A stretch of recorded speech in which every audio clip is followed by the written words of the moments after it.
जय जगन्नाथ। तो अब आप आए हैं सिद्ध बकुल। ये बड़ा ही फेमस प्लेस है। जो भी व्यक्ति जगन्नाथपुरी में आते हैं, जगन्नाथ जी के दर्शन करने के बाद सिद्ध बकुल के दर्शन करके ही जाते हैं। ये सिद्ध बकुल अगर आप जगन्नाथ मंदिर में जब जाएंगे तो वहां से केवल 1 किलोमीटर की दूरी में ही आता है। काशी मिश्र का जो घर है उसके पीछे ही सिद्ध बकुल है, जहाँ पर श्री हरिदास ठाकुर जी भगवान का प्रतिदिन 3 लाख नाम जपते हैं। और ये हरिदास ठाकुर जी का भजन कुटीर भी है। स्वयं चैतन्य महाप्रभु जी ने श्री हरिदास ठाकुर जी को रिक्वेस्ट की थी कि आप इसी जगह पे रहिए और हरिनाम जपिए, और इसी स्थान में बैठ के नीले चक्र का दर्शन करते हुए मैं आपके लिए पर्सनली महाप्रसाद का अरेंजमेंट करूंगा। श्री चैतन्य महाप्रभु रिक्वेस्ट करने पर हरिदास ठाकुर जी उसी स्थान में रुक गए। प्रतिदिन जो है वहीं से बैठ के मंदिर का नीले चक्र का दर्शन करते थे।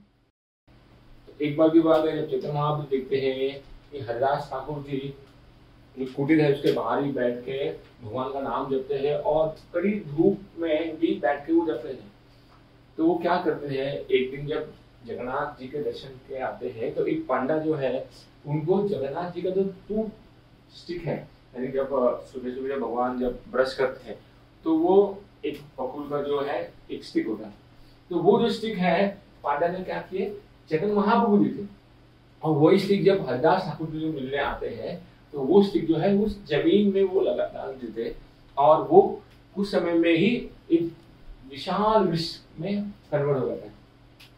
और उसी वृक्ष के नीचे हरिदास ठाकुर जी है छाव में बैठ के भगवान का हरिनाम जपते रहते हैं। और ये वही प्लेस है जहाँ पर रूप गोस्वामी, जो षड गोस्वामी में एक है, रूप गोस्वामी, ललित माधव और विग्रह माधव, ये जो 2 चीज है वो वहां पर पढ़ते थे चैतन्य महाप्रभु के सामने और उनके अनुयायियों के बीच में।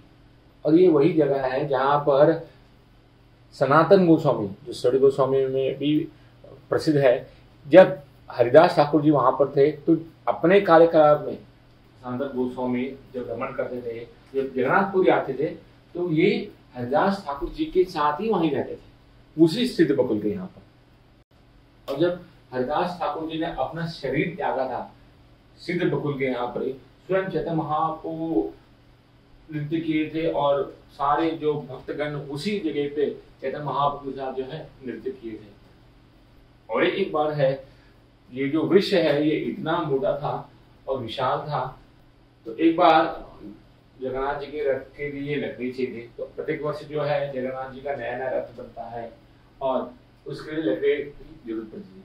तो राजा ने जो अपने सिपाहियों को कहा था कि आप जाइए और पुरी में ही जहां से लकड़ी आपको प्राप्त हो वहां से आप जाके जगन्नाथ जी के रथ के लिए बना दीजिए। जो जगन्नाथ गोस्वामी जो है वहां रहते थे, तो उन्होंने कहा कि अपने उनके सिपाहियों को कि ये वृक्ष मत काटिए, क्योंकि स्वयं चैतन्य महाप्रभु ने उस वृक्ष को लगाया है।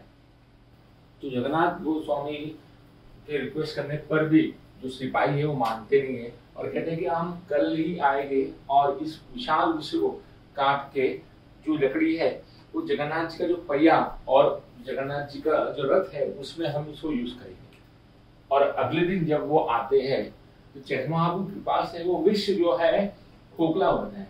आप देख सकते हैं ये वृक्ष जो अंदर से पूरा खोखला है लेकिन जीवित है, आज भी 500 साल हो गए। तो इस प्रकार से चैतन्य महाप्रभु ने इस वृक्ष को जो है बचा लिया, क्योंकि ये वृक्ष जो है हरिदास ठाकुर उनके प्रिय शिष्यों में से एक जो है उनके लिए लगाया था। श्री हरिदास ठाकुर की जय, सिद्ध बकुल की जय, जय जगन्नाथ।